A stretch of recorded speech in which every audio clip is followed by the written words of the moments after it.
Assalamualaikum warahmatullahi wabarakatuh. Kembali lagi di channel saya. Kali ini kita akan mempelajari tata bahasa si. Apa itu tata bahasa si? Simak penjelasan si. Keterangannya diletakkan pada kata kerja atau kata sifat untuk menghormati atau meninggikan subjek kalimat. Kita garis bawahi di sini bahwa tata bahasa ini digunakan untuk menghormati atau meninggikan subjek kalimat. Dengan kata lain, tata bahasa ini itu digunakan untuk memperhalus ucapan atau kalimat. Saya ulangi lagi bahwa tata bahasa ini itu digunakan untuk menghormati atau meninggikan subjek kalimat, atau lebih tepatnya adalah digunakan untuk memperhalus kalimat yang Anda ucapkan atau Anda tulis. Bentuk SEO merupakan bentuk turunan dari si dan sangat sering digunakan. Jadi kalau ada yang bertanya tata bahasa si dengan SEO itu perbedaannya apa? Bahwa si bentuk turunannya adalah SEO. Bentuk turunannya guys ya, ingat bentuk turunannya adalah SEO. Nah, kata kerja yang sudah halus tanpa menempelkan tata bahasa ini antara lain mokta, itu kata halusnya adalah japsusida atau siksa hada, bukan lagi mokta kemudian tempelkan SEO ya, itu salah. Kemudian bentuk ita, bentuk halusnya adalah gesida, bukan lagi tempelkan ita kemudian SEO, SEO itu salah, tapi langsung saja gesida. Dan bentuk jada, bentuk halusnya adalah jumu sida.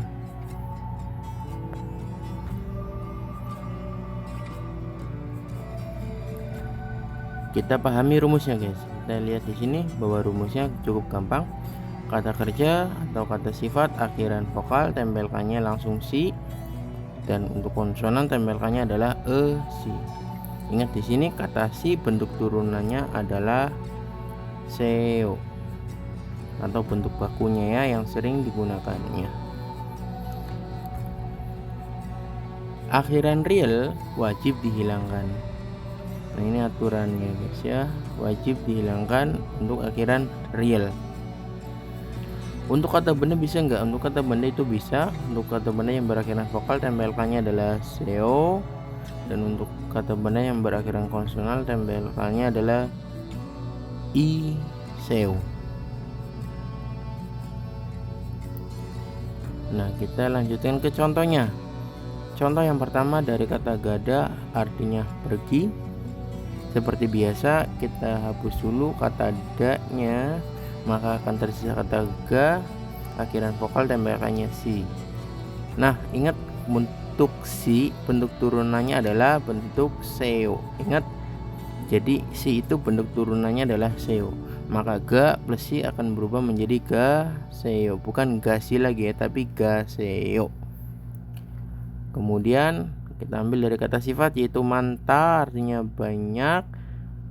Kita tempelkan tanda bahasa ini. Langkah yang pertama harus menghilangkan da terlebih dahulu, maka akan tersisa kata man akhiran konsonan tempelkannya adalah si, maka akan berubah menjadi mane seo, bukan mane si lagi ya. Ingat lagi bahwa si ini bentuk turunannya adalah seo.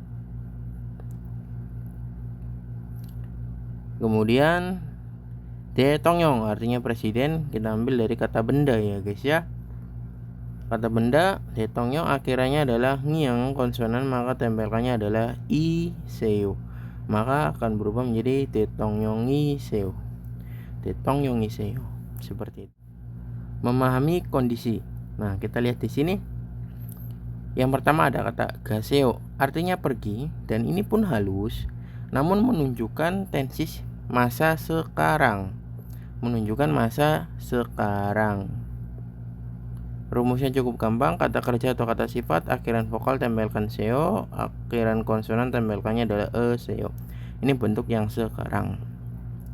Kemudian gasosoyo artinya telah pergi, diambil dari kata gada, sama seperti contoh di atas, namun kalau di sini menunjukkan tensis yang lampau atau masa lampau.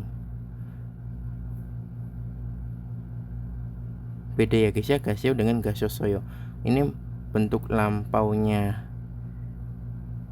cara membedakannya adalah kalau bentuk sekarang itu seo saja, kalau bentuk lampau itu sosoyo ya. Yang membedakannya adalah sosoyonya.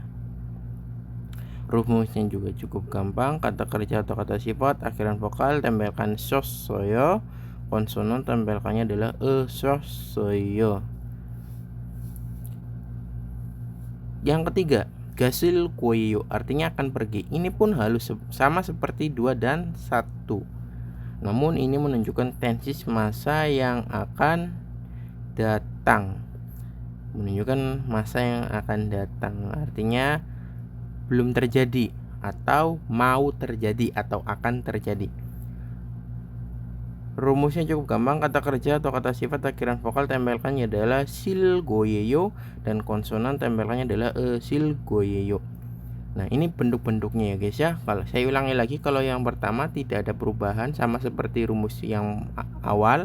Kalau yang kedua itu yang menandakan lampaunya adalah soyonya ya guys ya. Nah, ini yang menandakan lampaunya itu adalah soyonya. Jadi gini di sini. Dan yang menandakan yang akan datang itu adalah real goyeyonya ya guys ya.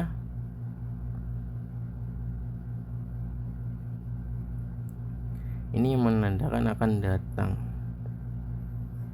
Nah, kalau sopannya itu adalah bentuk sinya ya. Tapi kalau bentuk yang akan datang, kemudian bentuk yang akan lampau itu yang di belakangnya. Nah, saya sudah bikinkan 3 kalimat sopan di sini yang sama seperti tadi. Contoh yang pertama, bangjang nimi gaseo. Ini bukan kalimat menyuruh tapi kalimat keterangan, pernyataan bahwa bangjang nimi itu mandor, gaseo itu pergi, pamandor itu pergi. Artinya saya menceritakan orang yang seharusnya kita tinggikan atau hormati, yaitu bangjang nimi mandor. Jabatannya lebih tinggi daripada kita. Bangjang nimi gaseo artinya Pak Mandor lagi pergi. Ini bentuknya sekarang. Yang kedua, bangjang nimi gasosoyo artinya gasosoyo artinya Pak Mandor sudah pergi atau telah pergi. Ini pun bentuknya sama halus, namun menunjukkan kalimat lampau. Kita ingin menyatakan bahwa Pak Mandor itu beberapa waktu yang lalu sudah pergi. Bagaimana cara menyatakannya? Yaitu menggunakan tata bahasa sosoyo,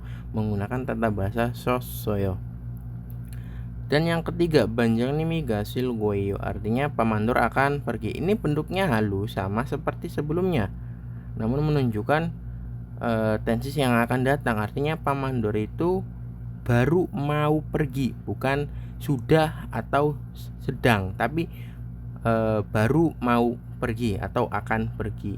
Namun bentuk halusnya adalah silgoyeyo.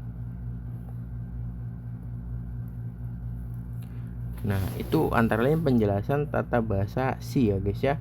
Kalau kurang paham seperti biasa tulis di kolom komentar, nanti akan saya jelaskan. Apabila kurang paham lagi boleh Anda chat di WA saya, sudah saya tuliskan lagi ya di deskripsi saya. Oke, kurang lebihnya mohon maaf apabila ada salah kata. Saya akhiri, wassalamualaikum warahmatullahi wabarakatuh.